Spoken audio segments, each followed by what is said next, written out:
ሰይጣን የብዙዎቻችንን ህይወት ልክ እንደዚህ ነው ያደረገው።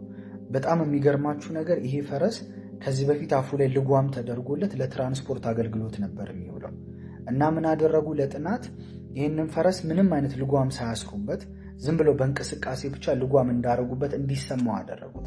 ከዛ እዚህ ጋር እንደምታዩት ምንም አይነት ልጓም ሳይታሰር አፉ ላይ ምንም ነገር ሳይኖር፣ ነገር ግን ልጓም እንዳረገች አድርጋ ወደፊት ስትሄድ እሱ አይምሮ ውስጥ ምንድነው ያለው? ልጓም ተደርጎብኛል የሚል ዕውቀት ስለሆነ እየተከተላት ይሄዳል።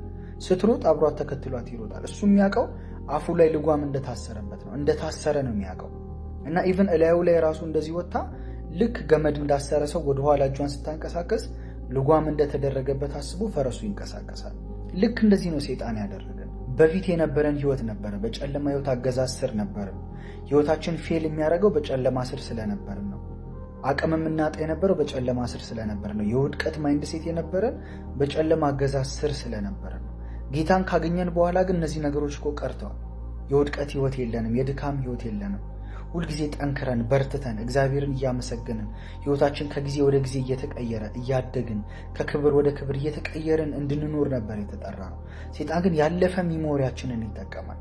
ድሮ ፌል እንድናረግ ማድረጉ፣ ድሮ በእኛ ህይወት ላይ ስልጣን እንደነበረው፣ ድሮ ህይወታችንን ማበላሸቱን፣ ድሮ አስፈሪ እንደነበረ እኛ አይምሮ ውስጥ የተቀመጠውን ያንን ዕውቀት ይይዝና ወደ ፈለገው አቅጣጫ ይመራናል ማለት ነው እንደፈለገ።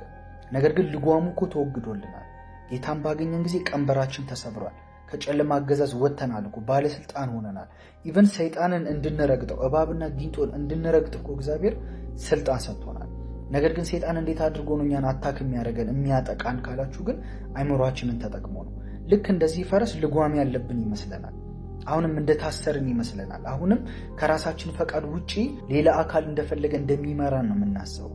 ስለዚህ ሰይጣን ያንን ዕውቀታችንን ይጠቀምና እሱ ወደ ፈለገበት ዳይሬክሽን እየመራ ህይወታችንን ያበላሻል ማለት ነው። ስለዚህ ዛሬ ከእግዚአብሔር ቃል ጋር ያለንን ነገር ማስተካከል አለብን። ያገኘነውን ስልጣን፣ በክርስቶስ የተቀበልነውን ህይወት፣ ምን አይነት ፖዚሽን በሰማያዊ ስፍራ እንደተሰጠን አንደርስታንድ ያደረግን ጊዜ፣ ልጓሙ አፋችን ላይ እንደሌለ የገባን ጊዜ እንደ ንጉስ መኖር እንጀምራለን። እንደ እግዚአብሔር ልጅ መንቀሳቀስ እንጀምራለን። አለበዚያ ግን አሁንም ስቲል ድሮ በዓለም እያለን ድሮ በጨለማ አገዛዝ ስር ባለን ማይንድሴት የምንንቀሳቀስ ከሆነ ዛሬም ሰይጣን ህይወታችንን አታክ ያደርጋል። ዛሬም ሰይጣን ህይወታችንን ለመብላት ይንቀሳቀሳል ማለት ነው። ዛሬም እየሸወደን መንገዳችንን ያበላሻል ማለት ነው። ስለዚህ ከእግዚአብሔር ቃል ጋር ያላችሁን ፌሎሺፕ አጠንክሩ።